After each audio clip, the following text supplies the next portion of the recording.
Hi, everyone. Mitch Jackson, Human.social live video interviews. I've got a very special guest on today, someone I've known for many, many years, but this is the first time I think we've met on a video or live video. So it's exciting for me. And that's Mr. Rob Hatch. Rob, it's good to see you today. How are you doing, my friend? I'm doing really well, Mitch. It's so good to see you face to face this way. So it really is. I feel like we know each other really well just from our correspondence and social media posts back and forth over the years. But on the show today, you guys, Rob is the co-founder and president of Owner Media. He's a business consultant. He's a business development expert. He's your go-to guy if you want to take your business to the next level, especially in a COVID-19 world. And we're going to talk about that. And one of the things that Rob and I were talking about before we went live with this book is, how important it is to understand all the dynamics when it comes to your customer, your connections, your network's attention, how that attention is being pulled in many, many different directions, and things you can do right now in today's world, as Rob sets forth in his book, to maximize the attention, the power and ability to take action and to make things happen, not only for your clients and customers, but also for you. So Rob, thanks for being on the show. Why don't we start off with what were the underlying factors that led you to write the book Attention? Well, thanks again for having me on. One of the things that attracted me to it initially is my own personal struggles in managing that sort of sense of overwhelm and all of the information that I'm constantly forced to sort through. We're all constantly forced to sort through. So over the years, battling, I actually was an adult diagnosed ADHD. It took me many years to figure that out, and then all of a sudden the light bulb went off. Like, oh, this is why this has been going on.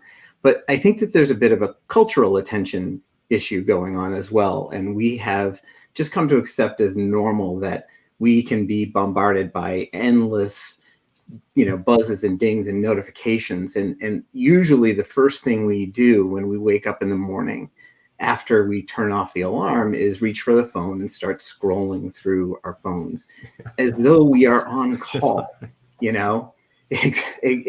before we're out of bed, and we justify it in so many different, and I've done this myself. We justify it, and we're saying to ourselves, well, I'm just going to get ready for my day. I want to see what I'm walking into, so let me prepare myself. And from there, the minute we crack that open, we are subjecting ourselves to so many decisions, tiny little micro decisions. Do I read this? Do I not read this? Is this worth my time? Is it not worth my time? So once you've opened it, now I've got to read it and I've got to digest that. Should I respond now? Should I respond later? Does this change my day? So all those little tiny decisions are already wearing us down, and we're not even out of bed yet. So I wrote this out of my own experience of having kind of figured out what was going on and what's the framework. One, what's the research behind, how this pulls us in, and how to set things up so that it doesn't as easily. How can I figure out systems that will work for me to focus on what I think is more important? And you did a good job of doing that in your book, Attention, The Power of Simple Decisions in a Distracted World. I'm encouraging everyone to go out and get this book.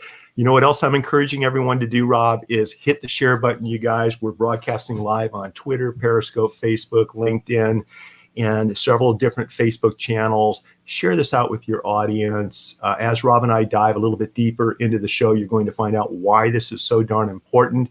And if you've got comments or questions, ask your comments and questions. I'll run them by Rob, and we'll get him to answer those comments and questions for you.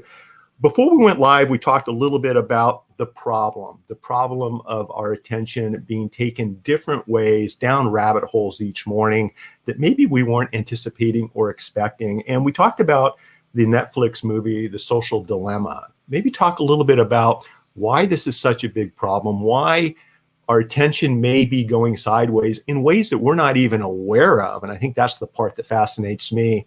and why we need to wrap our arms around this problem and figure out solutions. Yeah, absolutely. That movie really revealed some of the unintended consequences of the development of these technologies and how they're being used. And I think, it's important to say unintended because, one of the people they interviewed, created the like button, and he thought he was spreading positivity in the world with the like button, but it's turned into something very different. But these companies are hard at work. How they monetize, obviously, is by getting us to look at more videos, keep scrolling, more posts, whatever it may be. And we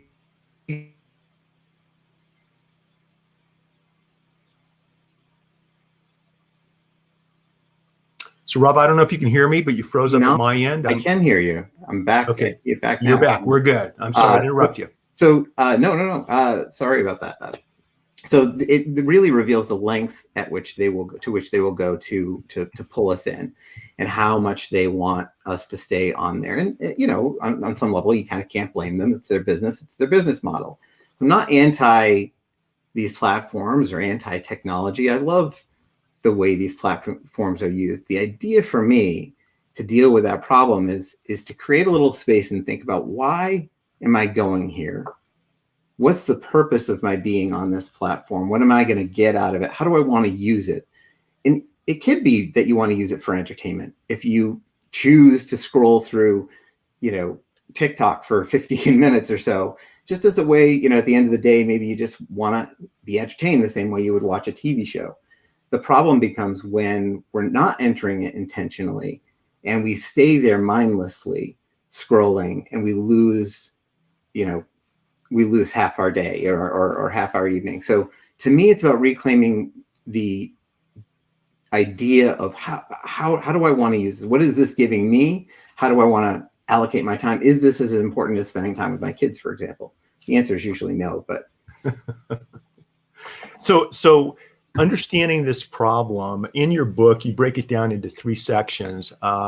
The state of things and what's the problem. That's the first part. The second part is the power of simple decisions. And the third part is systems that serve. And so Rob's going to be sharing with us different ways we can harness and grapple with this attention deficit type of situation by giving ourselves space, by empowering us to make the right decisions. And one of the takeaways of the problem, Rob, that I noticed watching The Social Dilemma, and I'm going to be talking about Friday morning at CLIA when I present, is that when we started off, a lot of social media experts, they refer to social media as a tool. Okay. And I think social media is a bit more than a tool, especially after watching The Social Dilemma. In other words, I look at social media as being this always changing ecosystem that's monetized and AI driven by large corporations, that's putting out and showing us things that they want us to show. And if you're not aware of that dynamic, it's hard to harness the power of social, get a grip on the problem. If you are able to appreciate these dynamics, you can actually turn around and use social for good, whether it's in social issues or for building out your business or adding value to your clients. And that's why I wanted to have you on, because once I think people figure out the difference and they appreciate the power of social and use the techniques in your book to grab attention and to really manage their day, manage their business with respect to this ecosystem, I think it's a powerful tool. It looks to me like a couple of people are watching our broadcast in my private Legal Minds Facebook group, and you can't share out of that group. So if you guys bounce over to my Twitter feed or any of my other Facebook pages or on LinkedIn, you'll be able to share today's live broadcast. So I just wanted to put that out there. Thank you for bringing that to my attention, Will. So Rob, we know there's a problem with the things that we've chatted about. Let's talk about how we can use simple decisions to deal with this problem and to turn that problem into a business asset. Sure. The easiest way for me is, I always think about, again, what is it? What do I want to do? How do I want to spend my time? And if I can decide ahead of time, so that's one simple decision, is actually to take the decision away from me in the moment. So last night, deciding what I'm going to work on today, I sit down usually at the end of my day, and plan out the first 3 things. So the first 2 hours of my day, I have some rules around that, but I've decided these are the 3 most important things that I need to get done today. There's other things, but these are the 3 most important. And in order to do that, I need to block out the distractions.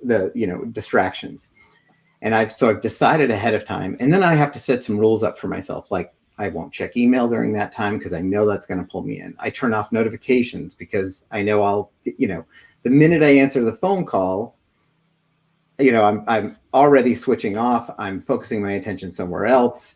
On the way back to the work, I'm going to probably, check my email and get pulled into something else and so on. So the idea of setting up some simple rules. So again, deciding ahead of time, how do I want to spend my time? What can I do? What are the things that interrupt me? And how can I manage them? So it's not, one of the things a lot of people have given me feedback on that they like is that this isn't so prescriptive that you have to do everything exactly as I do. The way that you take hold of this knowledge of your own distractions, what you're up against with, as they were talking about in the social dilemma, and thinking about how do I want to spend how do I want my morning? Do I want a nice quiet morning? Is it easier for me when the coffee's made? Is it easier for me when the clothes are laid out? Do I want to go on a workout for a workout first thing? If I'm going for a workout, what are the things that get in the way of me doing that? For me, it's usually the space between my bed and the front door. So I need to eliminate whatever's getting in my way, or put success in my way by laying everything out. So I talk about that a lot. And these are really personal and simple decisions. How do I want to start my day? But to your point about how to use them in your business and using the knowledge of how the algorithm works, one of the things that I think you've done really well is knowing who your audience is. That, to me, is the first step. If you know who you are serving, it clarifies so much of whatever else you need to know, because then you can speak into that group, whether it's through hashtags or creating certain groups around different topics or whatnot, or just staying on that topic. If you are consistent, that's what the algorithm loves, and in many ways is they like to see people drawn to this, and if more people are coming, then it's going to rank higher, and you're going to get more attention that way. So that all starts with a simple decision of understanding who you serve and what do they need. So I know you guys, Rob Hatch is the author of the new book, Attention, the Power of Simple Decisions in a Distracted World. He's a business coach, an executive coach. He shows people how to do the things we're talking about today on the show. So let's say I'm an executive, I'm a business owner, and I develop apps. And I know I'm spending too much time getting distracted and pulled in different ways. I want to help people. I want to get involved with the community. I want to have an online presence. So I need to make some important decisions. I like to run, want to go paddleboarding, right? Enjoy my life. I'm dealing with COVID-19, employment things, my clients. Understanding that we need to make a decision, the right decision or several right decisions, is easier said than done. Mm-hmm. Okay. Especially, like I said, if there are addictive qualities behind the decisions that we think we need to make, thus, the social dilemma on Netflix. Are there any tools, are there any approaches we can use to help us to sit down, like you described, to make these decisions, to pull ourselves away from an unnecessary distraction, to channel our attention on what that attention should be focused on, as opposed to chasing shiny objects down 20 different rabbit holes for the rest of the day? What are some approaches that we can use, whether they're mental exercises, whether there's something else we can do, software we can use? I think that's the challenge a lot of us have. Yeah, absolutely. The first step to me is always just turning off the notifications. Like, we don't need to be alerted all day long to whatever is sitting there. Very few of us need to have that feeling of being on call. We're not ER docs. We don't need those notifications. So that's the first thing. But then you have the problem with, wait a second, there's some people who will need to get through. And one of the rules I have in my family is, with my wife in particular, is the 2-call rule. So I will be working in that focused time, no interruptions, everything's turned off. I'm only focused on working on that 2-hour block of the 3 projects that I decided. If she calls and I'm working, I'm going to ignore it. And she knows that, and it's fine. If she calls twice, that's the bat signal, and I need to pick up and I need to respond. So we've decided ahead of time. She knows what I'm trying to accomplish, the rules I have in place, the rules we have in place. And she also knows how to break through them with something that's really urgent. And just by reflecting on that rule, you start to think, okay, there probably aren't that many things that are so urgent that I would need to break my concentration from something so important as meeting with a client, for example. We do it so often where, when I'm on a coaching call with a client, no one's getting through. I'm not sitting there checking, Twitter to see if I got a like. Why does that happen? Why does that happen all the time? Why do people think that? So, do you have your phone in front of you by any chance? Is it within? I do. Hold it up real quick. Hold it up. This is the last in-person meeting I have. Hold it up like this, like you're looking at it. This is what it looked like, everyone. The client and I are talking to each other, and the phones are in our hands, and we're not paying attention. We're not making eye contact. We're looking at our phones. Why do people think that's okay? Are they conditioned to do that? Culturally, we've been conditioned, and we're not calling each other out on it enough. And again, part of it is it's addictive. This is not an easy task, right? You were talking about some simple ways that we can do this. We are up against something really difficult. But that's, to me, why it's important to kind of really sort of settle in and think, what do I want my day to look like? Just that question there. What do I want my day to look like? What do I want my meetings to look like? What do I want my work to look like? Chris Brogan, my business partner, has a great phrase that I steal all the time.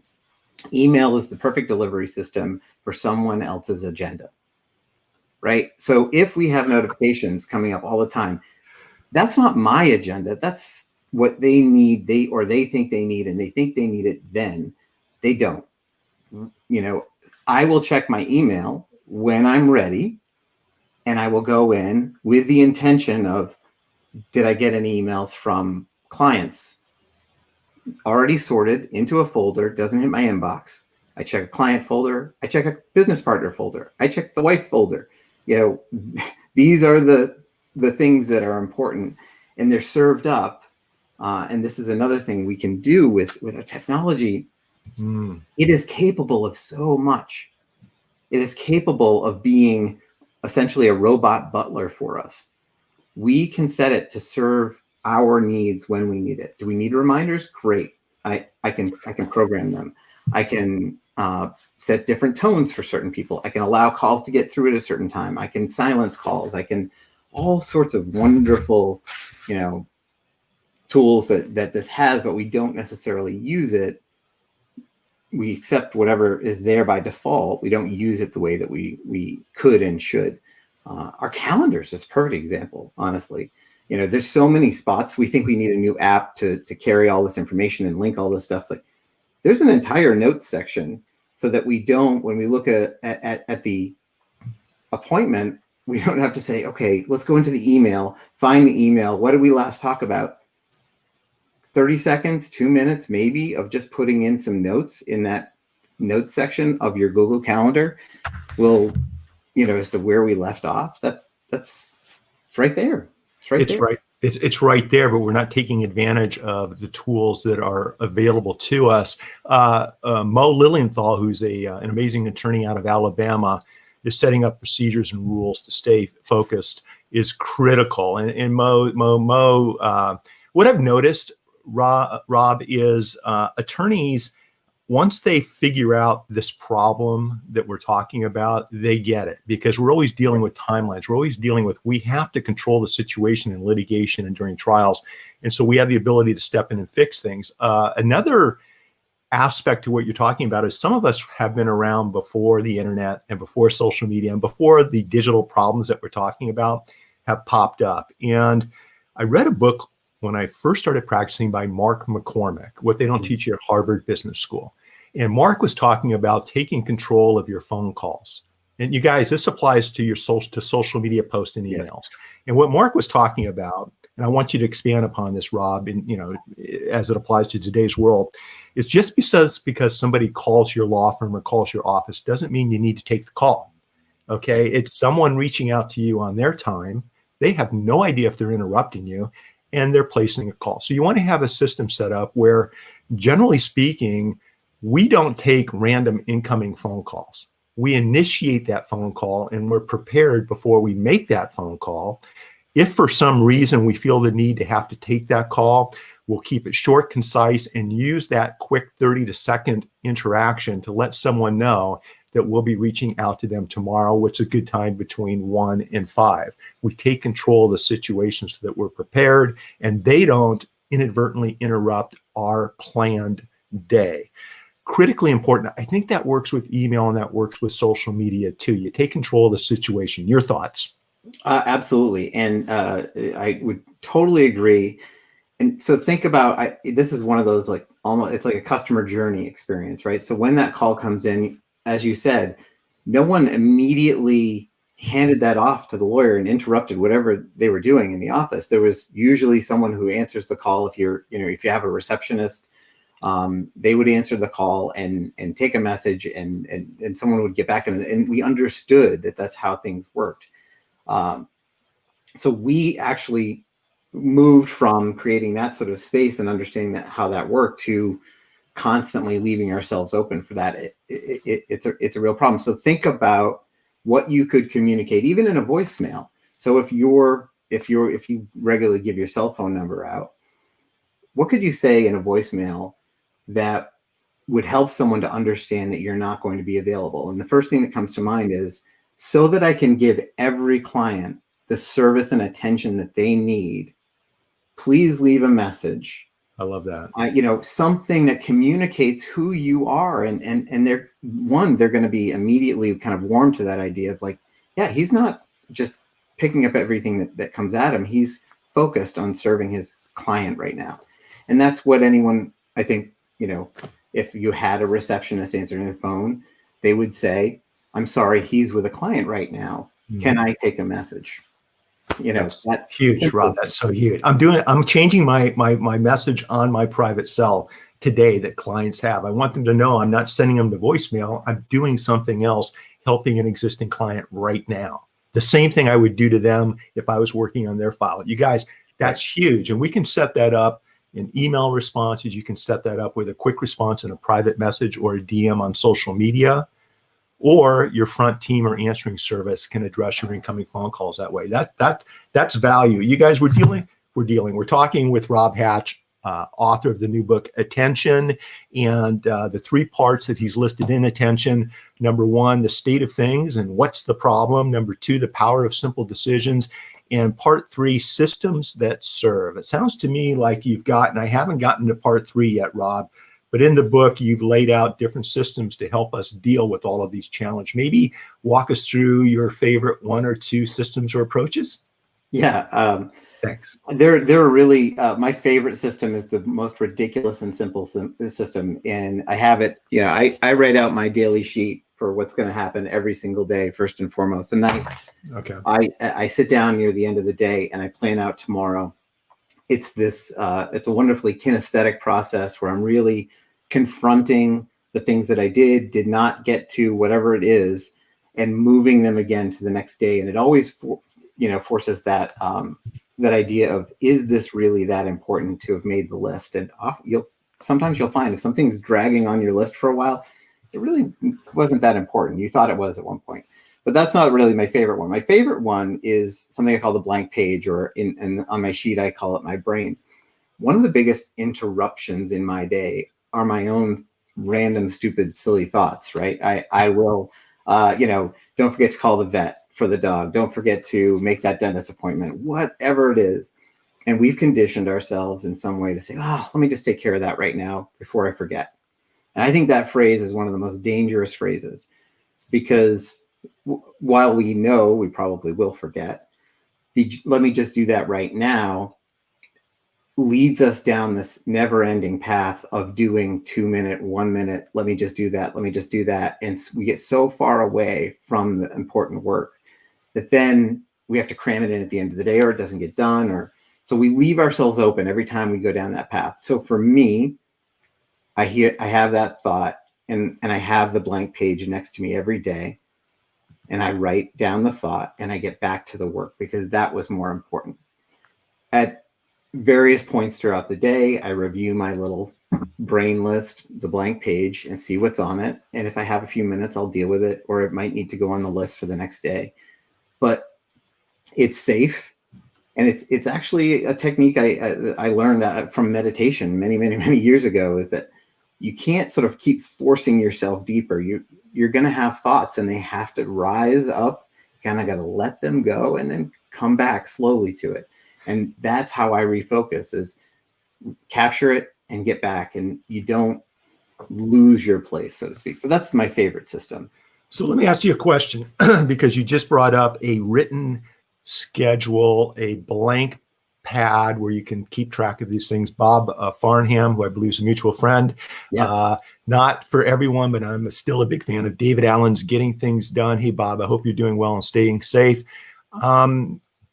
Leads me to a question I got on Twitter, Rob, and that is the expectation of an immediate response by potential clients. In today's world, everybody wants a response yesterday, right? They're not willing to wait till this afternoon to see if I can take their case. They want to hear back from me now.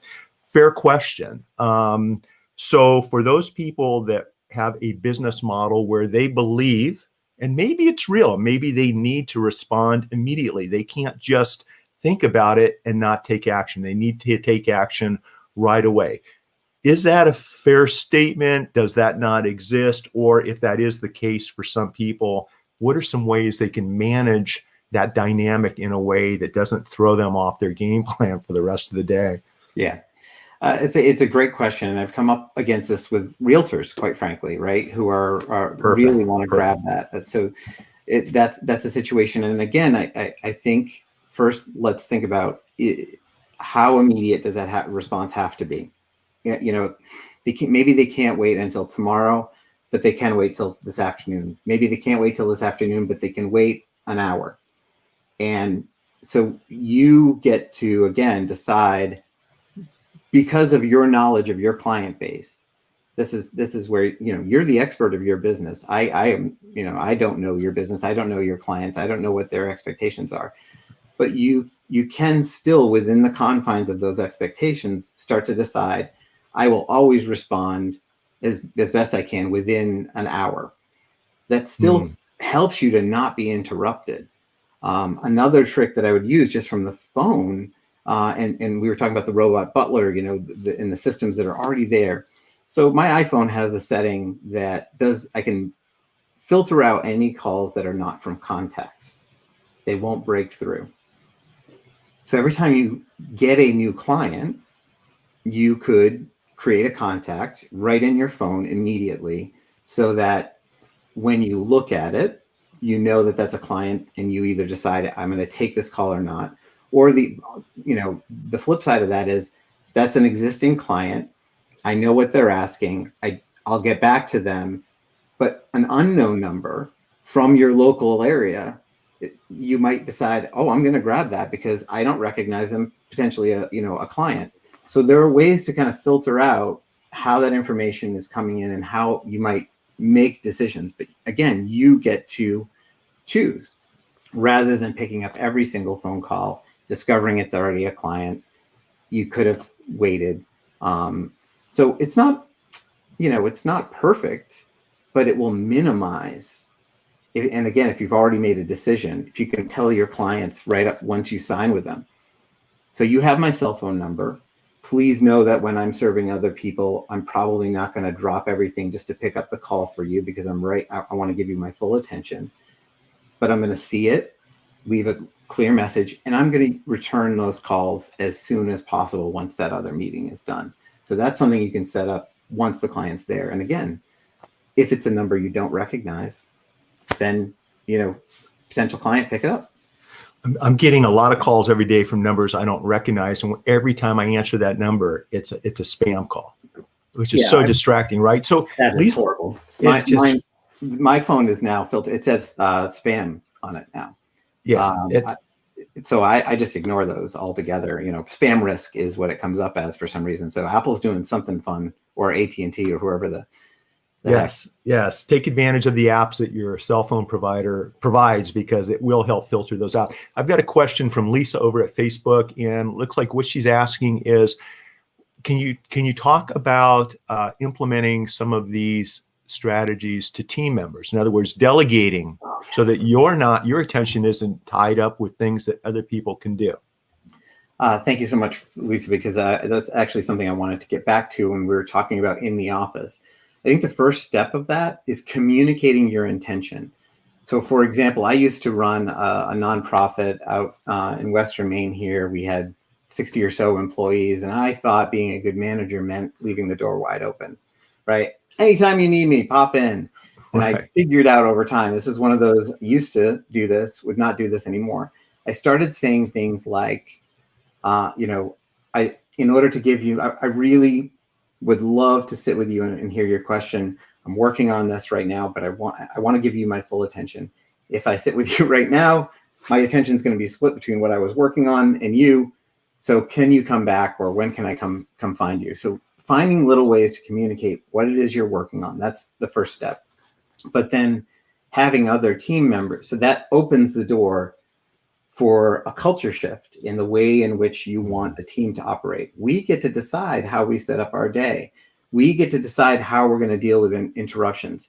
When you send me an email, do you really expect me to respond immediately? Because email isn't a chat, a chat window. That's for something else, like Slack, maybe. So what are the expectations culturally in our company around returning emails to each other? How can we honor the fact that we all have important work to do and we need uninterrupted time to do it? So those are the things that I think you can start to delegate or just collaborate around and set up those systems. The other thing, the other system that I use, and it's one of my favorites, is our action stacks. Stacks, what is that? Yeah. They're simple, repeatable plans, or that you can use and that you do over and over again. So, for example, I have an action stack for setting up a webinar, or you might have one for getting on StreamYard. Basically, a simple checklist of all the things that you want to make sure are ready. I can do it from memory. My webinar setups, there's probably, let's say, there's 15 or so steps involved, and I get pretty specific. And I can probably remember them, but more often than not, I'm churning calories trying to remember what each step was, where I was, what's next. And often it's step 1, step 2, step 7. Oh crap, step 4, step 3, and why am I wasting my time with that? I pull up my action stack because I do this 3 or 4 times a month. I follow it step by step. I don't have to think about it. It's just there. It doesn't make me any less smart. It just leaves mental energy available for far more important things than remembering step 3 of my webinar, setup. It keeps you on track. And I use that all the time, whether I use it for webinars, I use it for how I start my day, end my day. There's so many aspects of the business that I use it for. Do you mind if I ask you what app, what platform, or maybe it's just on a notepad, a legal pad, what do you use to create and keep track of these action stacks or systems? Personally, I use Google Keep, but okay, so do I. Evernote for it. It's really, again, it's a systems check. It's like, if you are, if you're flying an airplane, the pilot has a checklist, right? This is what it amounts to, is something that if you're a surgeon, then you need to have, certain checklists. So like, are we operating on the right leg or the left leg? Let's make sure we're not going to make any mistakes. And more often than not, studies have shown that helps you to make fewer mistakes because you're not burning, your mental energy trying to, remember all those So stuff. So it's Google so Keep, important. and one of the reasons I love Google Keep for this, although I am platform agnostic about it, whatever works for you, Evernote's fine, whatever. But Google Keep allows me to check them off as I go, and it just hides them. And then I uncheck all, and they're all back and reset at the end once I'm done. And that's I sort did of not know the that. step. I've been using Google Keep for years. I love it because it's on my desktop. Yeah. It transfers over to my phone, my tablet, super easy to use. But I did not know that once you check those off, and then what do? Refresh it or uncheck them? And There's a selection like the three little dots at the bottom, and it says uncheck boxes. So that's I huge. I don't even get distracted by the previous check mark, right? It's gone. It's done. It's always, this is setting technology up to serve me to get through something that is quite often very tedious, shouldn't even have to think about. And that's what I don't want to spend energy on that. I want to think about, what the next, book I'm going to write is, or I want to think about my client, or I want to think about my kids, or, that's fun stuff. Yeah, it's interesting because once again, I think when I watched The Social Dilemma, I thought to myself, okay, I was around before all this was happening, and I've learned how to control my impulses. I've learned how to, as technology slowly rolled out, I learned how to kind of control technology and not have it control me. It's a different type of brain development than I think being born into this ecosystem or environment in today's world, like both of my kids have been. Yeah. And one thing I've noticed is back in the day before technology, Rob, for me to do a breach of contract complaint or lawsuit, we'd go down to the law library. We use these form books. This is before word processing as we know it. Okay, we would handwrite out the complaints, and then we give it to a word processing department on our floor and pay them 18 to 25 bucks an hour to type up these complaints. And it was a week-long process. Okay. Today with technology, it's literally click, assign it out. It's a 30-second task for me that gets handled by a team or by virtual assistants or by document management systems that just immediately, using AI, puts everything together. That's using technology in a way which saves you time, which allows you to keep your attention on the things that you want to keep your attention focus on, whether it's paddleboarding, running, taking care of a client, writing that next book like you suggested. And by the way, you guys, we are talking with Rob Hatch, author of Attention, The Power of Simple Decisions in a Distracted World. We've talked about part one, the state of things. What's the problem? Why we need to focus and be aware of the issues. Number two, the power of simple decisions, how important decisions are in creating the life and business that we want. And number three, systems that serve tangible ideas and approaches to help you deal with the things that you need to be dealing with today, even if you're not aware of it. So I think, Rob, just the way I was brought up and the year I was born, and it had nothing to do with my talents, it had everything to do with my environment.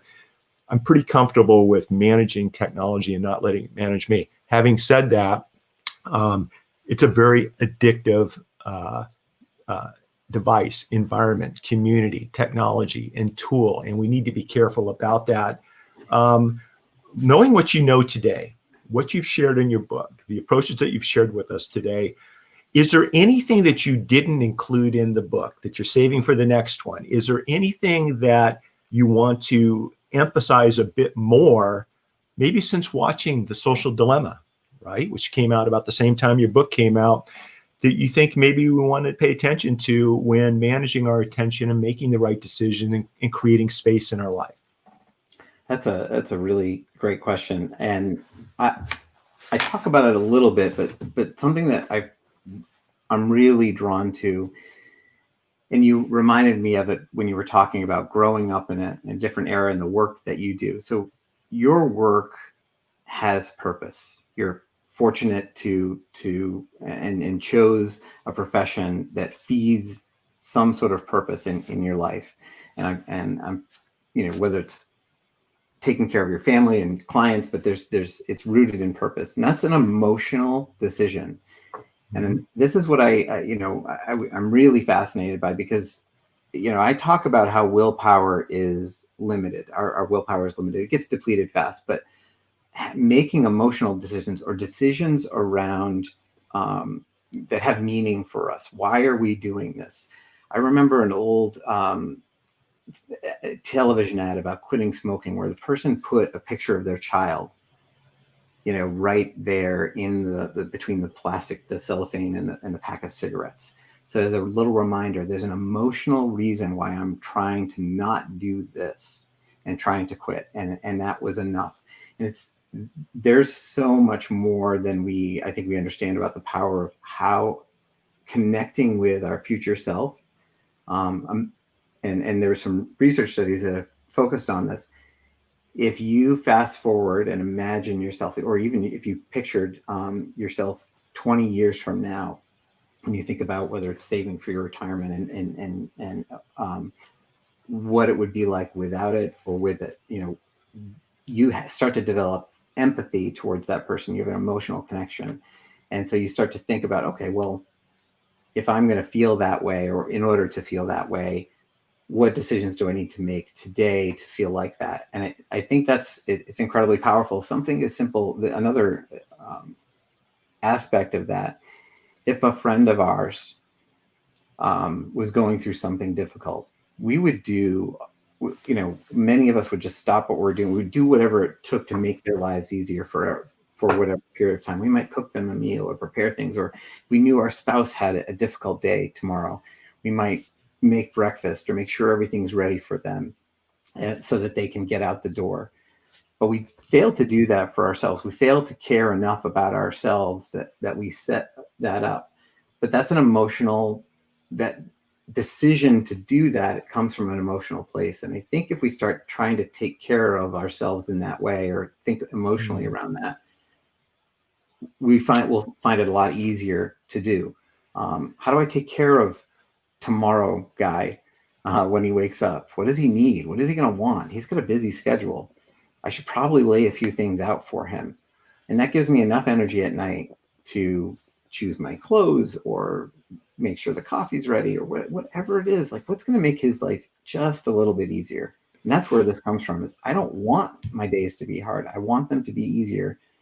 So the rules I have, the decisions I'm making, the systems I'm setting up are to make tomorrow guys, day just a little easier. Life is challenging in and of itself, and to make it harder than it needs to be, I think a lot of people unintentionally do that, and they overcomplicate processes. They overcomplicate what's going on in their daily lives. And there's a lot of truth to adding that emotion component to everything you just talked. I'm so glad that I asked you that, because emotion is oftentimes what drives the decisions, good or bad, that we make. I know that because I represent and try to protect a lot of people that are charged with things or have done something that wasn't the smartest decision in the world, and it was usually premised around emotion, which resulted in a bad decision. I'll share with you guys something I do, but it's similar to what Maria Garcia mentioned, and that's using a physical calendar, a big board. What I have, and I got this from Mike the Milkman, my father-in-law, Rob, is over on our credenza in the office. And I'm not in the office right now, but over on my right side of my office, I have my family pictures. And every time an opportunity comes up, or an unexpected phone call comes up, or a social media post or private message that I feel I need to respond to, or a case I may or may not want to take, I'll look over at the credenza and look at the pictures. And it reminds me, if I say yes to this opportunity, it's going to result in me saying no to one of them and something else that's going on. It's going to take up my time.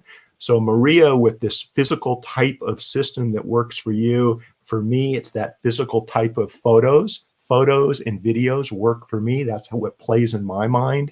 It allows me to grab and channel my emotions in a way, not all the time, because we all make mistakes, but in a way that most of the time I'm making the right decision that respects the time and attention of everybody involved and who is important in my life. It hasn't been that easy, though, with COVID-19, Rob. And I know your book, Attention, has come out during the COVID-19 pandemic. And are there any, in the last couple of minutes of today's interview, thanks everyone for joining us. If you do have any final questions, ask them. Are there any new elements or any new aspects of what we've talked about today that you'd like to highlight or emphasize with respect to what we're all going through with COVID-19? I know emotion's a big factor, but what else should we probably pay attention to when designing these systems, when dealing with the approaches that we're implementing? One of the things that comes up a lot, and I think of this as a parent, right? Particularly a parent of school-age children, where you feel like you're trying to make decisions around their social and mental health versus the physical health risks. So that's a new stress where every decision feels so heightened. Yeah. And whether it's something of that nature or a decision someone's trying to make in your business, one of the things I often encourage clients to do is ask themselves, what do I need to know in order to make this decision confidently? That will slow me down enough to then we've got to figure out, where am I going to go for that information? What trusted source? How am I going to gather enough information to make the decision confidently? And confidently doesn't mean it's perfect or you've made the exact right decision, but when you make it, you feel good about it. You don't have any buyer's remorse or decider's remorse. You know that you've put in at least enough work to make a decision that feels in line with your family values, with your business values. So that, to me, creating that little space when you were overwhelmed with decisions, and then protect yourself a little bit with, I think more than ever, taking some time to decide how information is breaking through and these interruptions are breaking through is really, really important. Do I really need to know that I got a new email? Or is that just adding to my overall stress because I've got so many other things to worry about right now at a very heightened sense? So how can I minimize all these little tiny interruptions and distractions and just take back even a sliver of that control and use it to focus on the more important stuff? I love that. Give yourself space. Maria said, Mitch, Rob, great information. You guys are rolling. So I think that's a compliment. Thank you, Maria. I really appreciate that. Rob, this has been fascinating. And you said something just in your last response about space, about giving yourself space. And I'm guessing you're talking about physical space, but also emotional space. Yeah. Right? In wrapping today's interview up, maybe just, if you wouldn't mind, because it's a new concept for a lot of us, including me, especially when I was getting ready for this interview. What are some things we can do to understand what is our space? How can we maybe expand it in the right direction to help us make the right decisions? And if anyone would like to get your book, if anyone would like to reach out to you regarding business coaching or to continue the conversation, maybe even do an interview, especially for those people that are listening to the podcast version of the show, they're not watching the live video, what's the best way for people to get in touch with you? I'll give that first. The best way to reach me is rob@robhatch.com. Just drop me an email. You can go to robhatch.com/attention to check out the book. And find me at robhatch.com and check out the website. But that idea of emotional space, I think the picture that you were talking about is the perfect example of that. You've been interrupted, something has landed on your plate, a phone call, something, or a new client is what you were talking about. And you shifted to, as you were thinking about it, you're shifting and you see this nice, beautiful reminder of, does this fit? Something that signals, does this fit? Actually, my daughter, who's 15, doesn't even have her license yet, has already decided that she's saving up for her own car. And I walked in her room the other day, and on the wall is, she made a little red thermometer where she is in savings. And just as this reminder, this is why you're not spending your money right now, because you have this goal. So that's a form of something I talk about in the book called Put Success in Your Way. What do I need to have in front of me, either to remind me or to serve me, so that I make the decisions that I previously committed to? If it's a goal of that you've set, how am I going to almost make it impossible not to do the work that's needed? So that little reminder, this is for, does this fit for my family and how I want to spend my time? As she's leaving for the day and she has her debit card with her, does this serve my goal of, and she's about to spend it, she's got this nice little reminder in front of her. Does this serve the goal? So finding ways to create space, and what do you need to see, hear, anywhere that would remind you to get back to what's important rather than subjecting yourself. There's actually time limits you can set on for your apps on your phone. You can say social media only an hour a day, and then we'll shut everything down. So Interesting. Programming your phone to shut down those apps and say you're done. You've reached your time limit that you previously decided because it's hard for you. So there's some tools to create that space. And Rob talks about those tools and more approaches in his new book, Attention: The Power of Simple Decisions in a Distracted World. Rob Hatch, thank you for being on the Human.Social live video show. This is a show, you guys, where we're interviewing fascinating people who are disrupting change and making the world a better place. And Rob Hatch is one of those people. Thanks for joining us today, everyone. Share this out if you're watching the recorded show. And remember to never stop making each day your masterpiece. Thank you, Rob. Thanks, everyone. Thank you, Mitch.